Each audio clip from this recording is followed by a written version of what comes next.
মা মরলে মা পাওয়া যায়, বাপ মরলে বাপ পাওয়া যায়, বউ মরলে বউ পাওয়া যায় না। এক মুরব্বী চাষায় কয়, এই বেদ তোর মা বাপ মরার পরে ফাইলে কেমনে আর বউ ফাইলে না কেমনে, এটা বুঝাই দে, তোর গানোর ব্যাখ্যাটা দে।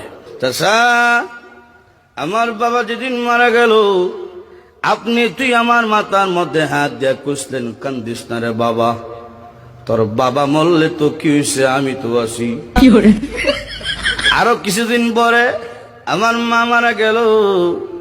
মা মারা যাওয়ার পরে এলাকার বৃদ্ধ বৃদ্ধ মহিলা আয়া কইল, কান্দিস না রে, সব একদিন মরতে হইব, কান্দিস না, তোর মা মরলে কি হয়েছে, আমরা তো আছি রে বাবা। আরো কিছুদিন পরে আমার বউ মারা গেল। বউ মারা যাওয়ার পরে এলাকার কোনো বেচাইয়া হইল না, কান্দিস না, আমরা তোর লাগে আছি। বুঝলেন, হার আছে বুঝছে কি দেয়।